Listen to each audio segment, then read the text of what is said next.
that she was last seen in and hoping somebody might recognize that vehicle that can lead to our suspect. As I mentioned, Detective Kevin Ham is here. He's the lead investigator. What we'll do is we'll follow up with any questions and answers that you have. I also have videos and pictures that I will make available to all of you after or upon completion of this presser. I want to start with Alisha Hale Bellotte. She was 34 years old at the time of her murder. We believe that the suspect knew Alisha. We're hoping that there's some people out there in our community that might have more information about that specific relationship, as well as the time that led to this tragic murder, as well as following it. We have several surveillance cameras of different angles that show the suspect's truck pulling into the area where this murder took place. It's a very tragic situation, but it's also very violent. This happened in the middle of the day with cars passing by the I-10. The specific location of this homicide, as you can see on our poster board here, was near Baseline and I-10 freeway where we have the red circle. This is kind of a desert area off the access road to the freeway. The way to get to that location was the suspect had to drive on a dirt road on the south side of the canal. Again, we have several different angles from surveillance cameras in the area showing the suspect driving down this canal road, parking the vehicle, our victim, Alisha, as well as our suspect getting out of the truck. And unfortunately, only one person entered into that truck and left that scene. Her body was found there a day later after a check welfare was called in at that location. Again, this was in daytime hours. You'll see in the video that there's multiple cars passing by. And this individual decided to do this heinous act in the middle of public, not caring about the cars or the traffic or any other witnesses in the area. The truck that captured on the surveillance camera is described as an early 2000s Dodge Ram with 4 doors. We also have the picture of that truck here. I want to clue everybody into the smaller details of this particular truck. It looks as if it's a stock vehicle. It also has a tow hitch on it. As we understand, tow hitches can be used for hooking up everything from trailers, RVs. So maybe that might clue some people in that are watching this that might recognize the vehicle and might identify who the driver was because of the tow hitch or even because of the small dent that we can see in the back of the truck itself. Keep in mind, this is a case from 2021. A lot of details could change from this vehicle. It may not be the same owner as the day of this crime. Again, we're looking for any information that might lead us to who the suspect was. Keeping in mind that ownership may change over time. Similarly, things that might be able to stand out with anybody that knew Alisha. She's pictured over here to my right. She was wearing this black and white striped dress at the time of her murder. From what family were able to identify is this is not her normal dress. This is not her normal clothing that she wears. This may be a good image for folks out there that knows a little bit of information. It might be a reminder of exactly what took place. If it does remind you of any kind of information, the smallest bit of information can help us lead to the solving this case, and we're hoping that you can use silent witness as a means of providing that information, or you can call into 911 and ask to speak specifically with myself or Detective Ham with any information that you have. With that being said, I'd like to pass it over to Detective Ham, where he'll give you a synopsis of the case itself. Thanks, Sarge. And thank you for being here today. Again, my name's Detective Kevin Ham. I'm with the Homicide Unit. I assumed the role of case agent just recently as the prior case agent has moved on to a different detail. So I'm familiar with the case. I was familiar from the beginning. I did a complete review of the case recently that led us here today. So this happened on June 3rd, 2021 at around 9 o'clock in the morning. As Sergeant Bowers indicated, this happened in the area of I-10, the I-10 freeway and Baseline Road. There's a canal that runs through that location. It's kind of a secluded area.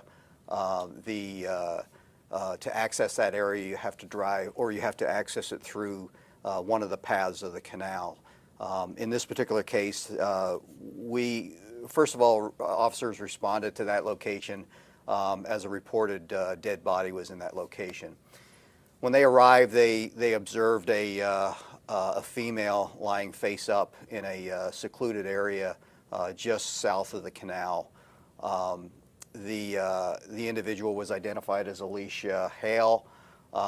She was wearing the dress as indicated in the photograph here. The dress was neat. It was clean.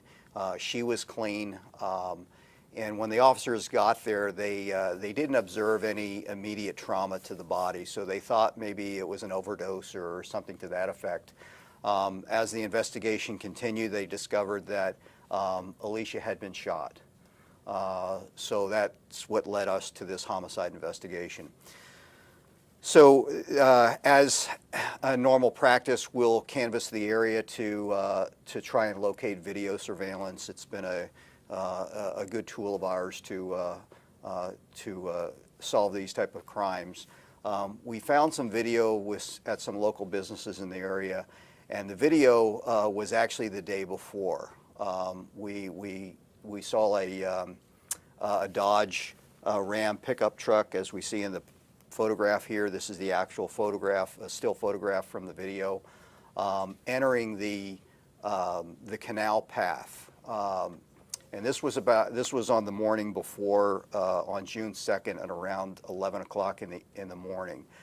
So the vehicle's driving along and then goes to a dead end just prior to where the freeway access is. We see two images get out of the vehicle. One is the driver, who is a male. It's very difficult to see the identification of that male, and then we see our victim, Alisha, getting out of the passenger side.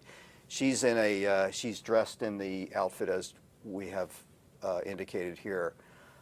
They talk for a while. There's an interaction going on. There's no audio to this video. Then the two go off camera to the secluded area that I indicated earlier. And then precisely 2 minutes later, we see the male exiting that area, getting back into the pickup truck, and then leaving the area, leaving the same path as he entered, and then out onto Baseline Road, and then got onto the Maricopa Freeway. So we're seeking the public's help here. This is obviously a 4-year-old case. I recently reviewed it.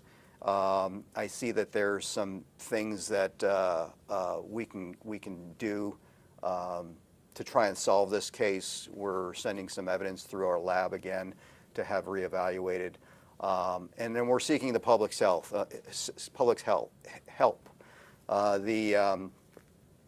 Somebody knows this person. Somebody knows this vehicle. This is in daylight. There's a lot of traffic out there. There's, this individual, as Sergeant Bowers indicated, he's comfortable in the area. He probably knows the area. Getting into that part of that secluded area, you have to know where you're going, especially when you're driving. It was unusual for Alisha to be in that area. This is South Phoenix. She's not from that area. According to family, she doesn't frequent that area at all. So that's unusual. But we're seeking the public's help, and we need somebody to come forward. Sometimes I always use the analogy, people will often ask, why are we coming forward with this now? It's 4 years later, and why now?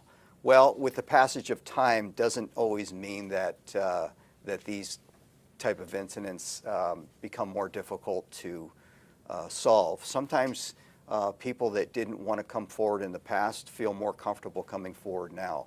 So that's why we're coming forward, and we want the public to reach out to us. And you can be anonymous. You don't need to provide us your name or contact information, but if there's any leads that can allow us to identify that individual, we would be very interested. Thank you. I'd like to open up for any questions about this case. Yes. Yeah, Lauren Clark here with Channel 10. First of all, thank you so much for having us here and hosting this. You indicated that the video shows that there was some type of conversation between the two. Is there any evidence that they might have known each other, or that this was a person who was not a stranger to Alisha? There's no evidence of it. There's a lot of speculation at this point, and that's why we're reaching out to find out some of those answers. You know, based on the video, and that's all we have right now is the video, is that it appears that Alisha was in this individual's vehicle, and she got out of the vehicle. They both walked to the secluded area, but we have no hard evidence to know whether or not they knew one another. It's my belief that probably they did. They may have had a prior interaction, but at this point, those are some of the answers that we're looking for.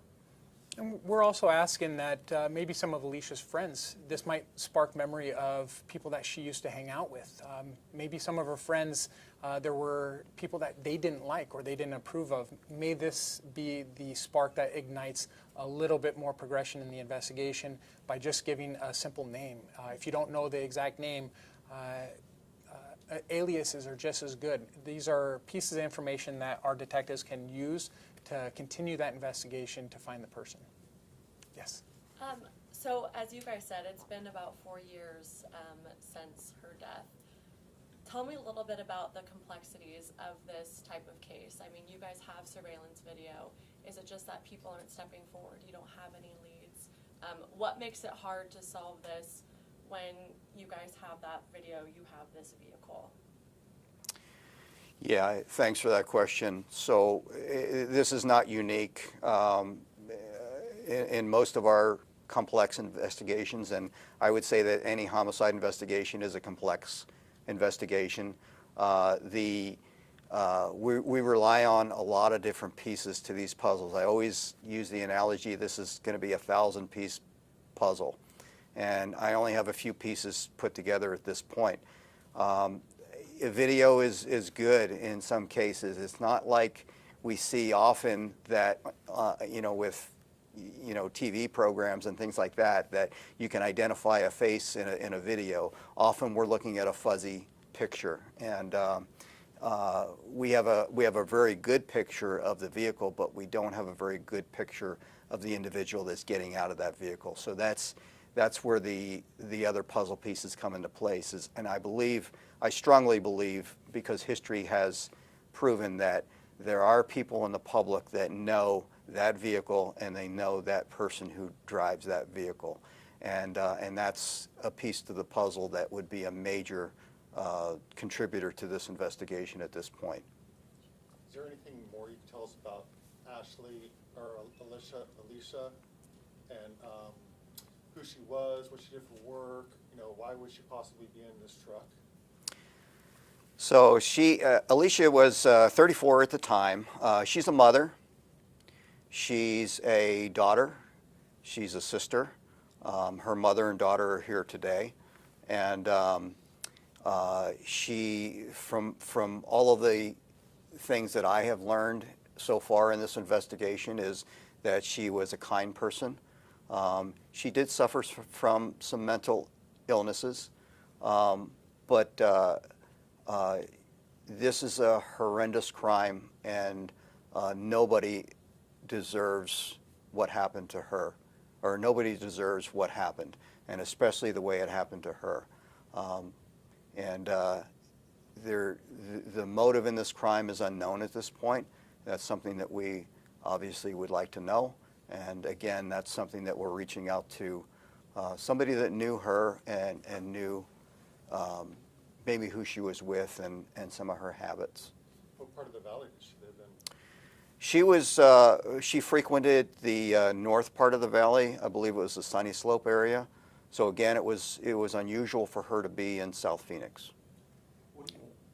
And that may be a good reminder for a lot of folks that are out there watching, is if she is from Sunny Slope, a lot of her friends, a lot of her other relationships with other folks might be in that Sunny Slope area. Unfortunately, She was in a truck, was taken down to South Phoenix. We believe that this was consensual from the video itself. She wasn't forced out of the truck. She wasn't forced into the desert area. Yes, there was a conversation between the two of them, but there was no dragging, no forcefulness involved in it. So again, we can only speculate on what we believe based on the video of what took place, but we're really hoping that her friends might be able to close that gap and give us a better understanding of what took place. Yes. What do you want her killer to know, given that it's been 4 years, and I know, could start to think, all right, I'm in the clear, I've gotten away with it, obviously y'all are staying on top of this. What would you want to say to him? That's a good question. What I would like to say is that we know what happened.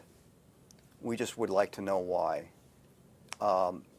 In a lot of cases, and again with experience in some of these cases, is there is remorse. There was a reason why this happened, and that reason was obviously very personal to this individual. And being that it was personal, that it would be my belief that there would be some remorse involved. And I know, time has passed, and again, this 34-year-old woman was young. She was a mother. She was a daughter. She was a sister. So we need to find a reason, and we need to find some comfort with the family. To add to that, I can assure anybody watching, whether it's the suspect themselves or friends of Alisha, is our detectives, they don't just stop investigating. They're going to continue investigating. We hope that the community might provide more puzzle pieces to allow the investigation to continue progress to find the person responsible. But we're not going to stop. We're going to continue looking for this person. Alisha deserves the justice. Her family deserves the justice. And we're going to do whatever we can, resubmit evidence for extra lab analysis.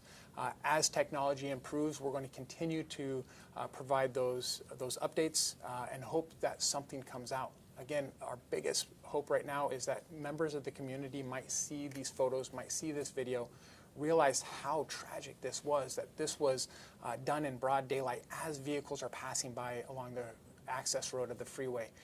And they find it in their heart that they give us a little bit of information that might be able to lead us to the person responsible. You mentioned that the video of the suspect is not great, that you have a much better view of the car itself, but can you give us general descriptions of the suspect? Perhaps height, perhaps anything to help jog someone's memory who might have seen something or know something. So Alisha was a tiny person. I believe she was around 5'2", somewhere around that arena. This individual is much taller than her. I believe he could be around 5'9" to 6 foot, thereabouts. And weight's really kind of difficult to see in the video. And again, it's all speculation at this point. The video is just, we'll make that available to you. And but I think that if the people that know this truck and know this person would be able to, I think, easily identify who this person was at the time. And on that truck, do we have a good license plate number? Any stickers on the truck that could be pretty identifiable as well? Yeah, unfortunately not. Everything on that vehicle appeared to be stock. It's either a 2005 or a 2006 silver, we believe, Dodge Ram. It's either a 1500 or a 2500 size vehicle. I believe they have the same size chassis. It's 4-door. It looks reasonably clean. There is a trailer hitch on the back. That's probably the only piece of equipment that we could determine that is not stock to that vehicle. The windows look tinted as well. I guess for you guys, obviously, emotionally, you guys handle a lot of cases like this, but you've been working day in and day out. You work with the family. And again, it's been 4 years and there aren't super strong leads. So emotionally, you guys trying to figure this out and solve it to the best of your ability, how has that been? as indicated, these cases are very emotional. For me personally, yes. I've been in the homicide unit for almost 8 years. Been a Phoenix police officer almost 20 years. And these cases don't get any easier. I often say that the deceased can't speak, and we have to speak for them. And we have to represent the family that have lost this loved one. And but that's what motivates me is the living and the people that need to be spoken for. And it's something that the Phoenix Police Department Homicide Unit is very proud of. Our clearance rate is reasonably high, and in comparison to the rest of the nation. And that's what motivates me to be able to move forward and try and solve these mysteries. But to solve these cases, it requires not just investigators, it requires the public. And the public play a major role in solving our cases. We're not solving these cases alone. I don't solve these cases alone. It's a group effort, and the public play a major role in that. Yeah. When you investigate these cases, I think we've spoken in previous cold cases that you have solved, right? And there are folks out there that may know something. I have a hard time remembering what I saw this morning driving, right? They may think, well, there's something there, but I don't want to give the wrong info or anything like that. Can you just speak to how there are often cases where little tiny details can be that puzzle piece you're missing? Yeah, and that's a good point. Yeah, I often have trouble remembering what I had for lunch yesterday. But the fact of the matter is there are events that happen in our lives that just leave an impression. And even the littlest detail becomes a memory jogger. And you being here today and us telling our story may jog that memory. Yeah, I saw that vehicle. I saw that individual. And you know what? I saw that dress. That's a unique dress. It was June. It was hot. I checked the weather for that day before I came here. It was pushing 100 degrees. And as you know, June in Phoenix is hot. That's a dress that you probably wouldn't wear in a hot weather. So something's, that particular item may spark somebody's remembrance of an event. Maybe there was some sort of an interaction that took place at the QT down the street prior to them getting to this location. That maybe somebody remembers, hey, this individual and that person were together at that point. So there are little details that sometimes our mind will start to remember things that just aren't in the forefront of our everyday life. And let me add to that as well. That's why we encourage people to use silent witness. Going onto the website and just leaving a tip. We understand people don't want to talk with law enforcement. They might not even want to talk to anybody specifically, and that's why we have the option of going to silentwitness.org. You can type in your own tip. It could be as detailed or as generic as possible. But again, we're looking for that small puzzle piece, matching it up with other people that are calling in and providing similar recollections. Using that information to, again, continue this investigation to find the person overall responsible is our ultimate goal. This crime was done in the daylight. It's hard not to keep harping on that. This is somebody who was callous. This wouldn't stop him from doing this again to another victim. There may be other victims out there. Again, this is all based on speculation, but this individual was definitely dangerous. He's definitely armed and dangerous. He may still have that inclination where he may show his aggression. He may still live in Arizona. He may live outside of the state. We don't know that information, so the smallest details that anybody has may lead us to target a specific area, start looking in a different location where our focus might not be at this time. So any bit of information that you have, it's as easy as making a phone call to 480-WITNESS or going onto the website and just putting those details there. I'd just like to add to that a little bit is this individual may have had a conversation with someone as well. He may have disclosed something that is, with respect to this particular incident, maybe not to the degree of what occurred, but, bits and pieces of what may have occurred. So that's a person that we would be very interested in talking to, or at least getting that information provided to us. Once again, these people do not need to make their identity known to us. There are systems in place that through silent witness that they can provide an anonymous tip, and those anonymous tips become very valuable to us to put this puzzle together. If the person who did it is listening right now, what words do you have for them? What I would say is come forward, tell us your story. We know what happened, but we don't know why it happened. And I think that that's an important question. There are often crimes that occur, or we perceive those as crimes that occur, but we only see one side of it. And when we can understand what the other side of it is, then we can start to understand what and why this event happened. So come forward. We'll treat you fairly. We want to have the full story. We want to have the story from the individual that had the responsibility of committing this act. And then just one quick soundbite on the fact that when there is never closure, how that, excuse me, hinders the family from ever reaching that closure in a sense. It's unfortunate. Well, it's unfortunate for the family, for the detectives, the officers that were the first ones on scene that had to see this scene roll out. There's a lot of people that are affected by these types of crimes. It's extending past the family to relatives, to neighbors, to other people that are affected. The community itself have to live with the thought that this happened in my neighborhood. Could this come back and happen again?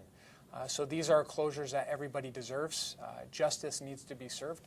And if the person responsible is watching this, detectives are not going to give up. They're not going to just stop investigating when they come to a dead end. They're going to continue finding a way to continue their investigation, and eventually it's going to lead to you. So let us know who you are, why you did it, so that we can bring closure to the family and to the overall community. Did she have a job, and should she have been at this job at this particular time of day? I don't have that information at this point. We'll try to find out like what her working schedule was, because again, the smallest thing might spark somebody's memory and lead us to finding out who was responsible. So we'll try to get that information for you, and we'll put it out after this press conference. Do I have any other questions? Yes. It may not be for you, and I know you mentioned the family is here, and we don't have to pester them with questions or anything, but I don't know if they would like to say anything. Just, again, we'd like to make sure that she's more, let folks know she's much more than just a face on a poster, right? This is a life. And I don't know if you can provide any details more just into who she was, or if they'd like to say anything. And I don't mean to put you on the spot. I just... What I did is I did offer the family members that if they feel comfortable that they'd like to reach out to the media themselves, they have my contact information. We can reschedule that for another day, do individual interviews. But this is definitely a case that we want to be highlighted in the public. And the easiest and the fastest way of solving this crime is working with our community partners, speaking with Alisha's friends, people that may have known her, that may have known that there were some issues leading up to this entire situation. A lot of us get what we call the Spider-Man sense, where we feel something's about to happen. We know that there's a relationship issue or something that's boiling over, and that's what we're looking for. We're looking for what your beliefs are as a friend were. What do you think happened to Alisha? Because those stories might be able to better understand what took place and lead us in a different direction where we're going right now. So, any last questions? Like I said, I will provide those videos as well as all the photos that were provided to us from family. And if anything changes, we'd be more than happy to facilitate any interviews with the family members. So thank you very much, guys. Thank you.